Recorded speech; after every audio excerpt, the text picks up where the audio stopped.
Constantin Brancusi et Richard Serra sont réunis cet été à la Fondation Bayeler dans une scénographie qui laisse libre cours au dialogue entre les œuvres de l'un et de l'autre. Introduction en images et en compagnie de Raphaël Bouvier, le commissaire adjoint de cette exposition.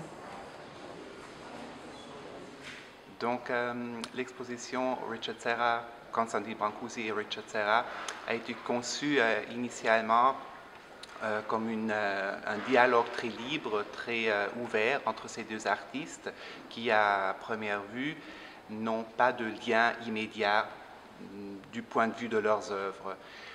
Effectivement, au début, quand on a commencé à concevoir cette exposition, on ne savait pas qu'il y avait des rapports, des liens en fait historiques entre ces deux artistes.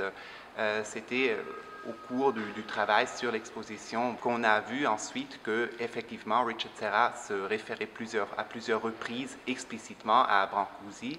Et c'est lui aussi, Serra, qui mentionne ou qui souligne très souvent que la découverte de l'œuvre de Brancusi, c'était en fait là, pour lui, la porte qui lui a ouvert la voie vers la sculpture. Puisque initialement, Serra avait commencé en tant qu'artiste peintre, et c'est justement à travers la découverte de Brancusi qu'il va trouver cette nouvelle esthétique qui le mène vers la sculpture.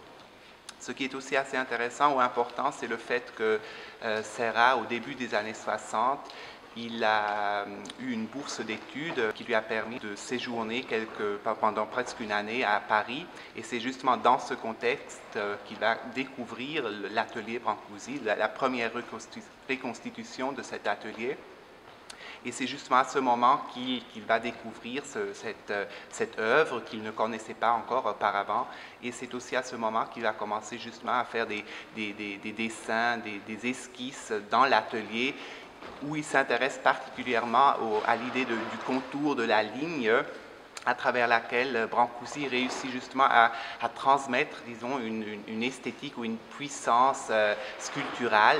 Donc c'est vraiment, disons, l'œil du peintre, du dessinateur encore, qui va le mener aussi vers la sculpture. Et c'est aussi un certain lien qu'on peut faire entre Brancusi et Serra, justement le caractère graphique, l'importance de la ligne, du contour qu'on peut en fait observer auprès des deux artistes.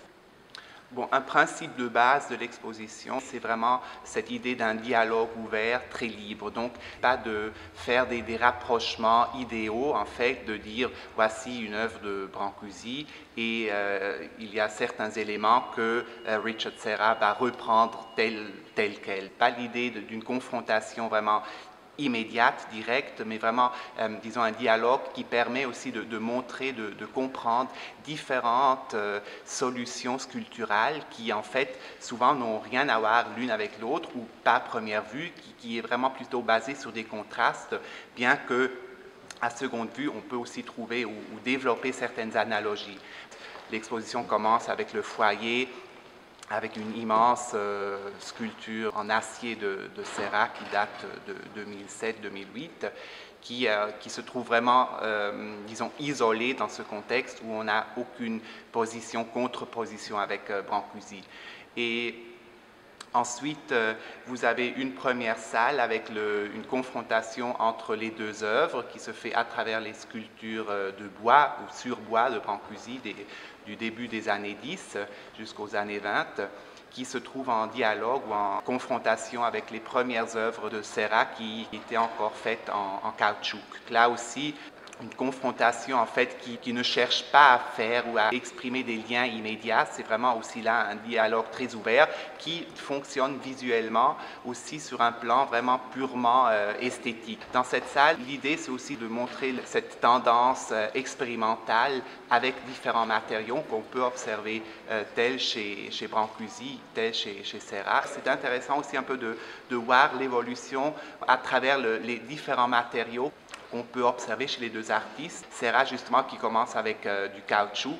Ensuite, il va trouver le plomb ou découvrir le plomb comme premier, disons, métal. Et ensuite, au début des années 70, il va définitivement trouver l'acier comme son matériau pour lequel il est devenu célèbre. Cette tendance expérimentale sur le matériel, ça, on peut l'observer aussi chez Brancusi, qui justement commence avec des matériaux traditionnels comme le marbre, le bronze, et qui, au fur et à mesure, va découvrir d'autres matériaux pour lui, disons, un peu moins conventionnels, comme le bois, mais aussi le ciment, par exemple. Et là aussi, on voit qu'il est toujours à la recherche de nouveaux matériaux pour aussi exprimer de nouvelles formes, de nouvelles solutions esthétiques à travers le matériau, à travers les différentes surfaces aussi provoquées par le matériel.